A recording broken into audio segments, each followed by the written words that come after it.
ഇന്നെല്ലാം കൊണ്ട് ഒരു എട്ടേപ്പത്തിലെ ദിവസമായിരുന്നു കേട്ടോ. രാവിലെ തന്നെ ഒറ്റമൈനെ കണ്ട, അതുകൊണ്ട് തന്നെ ഇന്നത്തെ ദിവസം മൊത്തം പോയിട്ടുണ്ടായിരുന്നു. അന്ധവിശ്വാസം എന്നറിയാം, എന്നാലും എൻ്റെ കണ്ണിൻ്റെ മുന്നിൽ ഈ ഒറ്റമൈന വന്ന് പെടും കേട്ടോ. അതുകൊണ്ട് തന്നെ ഇന്ന് ഒരുപാട് കാര്യങ്ങൾ കാരണം കുറച്ചധികം ടെൻഷനും കാര്യങ്ങളൊക്കെ ആയിരുന്നു കേട്ടോ.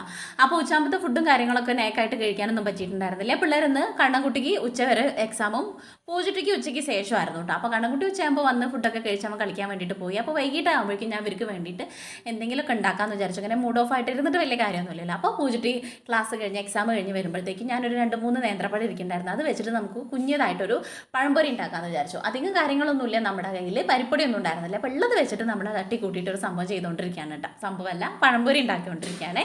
അപ്പം മൈദയും നമ്മുടെ ഏലക്കാപ്പൊടി, പഞ്ചസാര, കുറച്ച് അപ്പസോഡ, പിന്നെ എന്താ കളറിന് വേണ്ടിയിട്ട് മഞ്ഞൾപ്പൊടി ഇടാം, അല്ലെങ്കിൽ കളർ ഇടാം. നമ്മൾ കളറായിട്ടിട്ടുള്ളത് പഞ്ചസാര, ഉപ്പെല്ലാം കൂടെ മിക്സ് ചെയ്തിട്ട് ഒരു ബാറ്റർ ഉണ്ടാക്കിയിട്ട് നമ്മൾ പഴംപൊരിക്കുള്ളതിന് അതിനകത്ത് നമ്മൾ എള്ളും കൂടെ ഇട്ടിട്ടുണ്ട് കേട്ടോ. സൂപ്പറാണ് എള്ളിട്ടിട്ടുണ്ടെങ്കിൽ. അപ്പോൾ എള്ളിട്ടിട്ട് നമ്മൾ പഴംപൊരി ഉണ്ടാക്കണം കേട്ടോ. ഒരെണ്ണം നടുക്ക് മുറിച്ചിട്ട് കുഞ്ഞു കുഞ്ഞു പഴംപൊരിയാണ് ഉണ്ടാക്കിയിട്ടുള്ളത്. അപ്പോൾ പഴംപൊരി അല്ലെങ്കിൽ നല്ല ചൂടുള്ള കട്ടൻ ചായയും നല്ല ചൂടാറ്റിയിട്ടുണ്ടായിരുന്നു കേട്ടോ. അപ്പോൾ എല്ലാം കൂടെ ചൂടാറിയിട്ട് ഞാനും പൂജിട്ടും കൂടെ കട്ടൻ ചായയും പഴംപൊരിയൊക്കെ ഇരുന്ന് കഴിക്കാം. അപ്പം നമ്മുടെ ഇന്നത്തെ വീഡിയോ ഇത്രയേ ഉള്ളൂ. നാളെ നല്ലൊരു വീഡിയോ ആയിട്ട് കാണാൻ എല്ലാവർക്കും ടാറ്റാ ബൈ, സീ യു.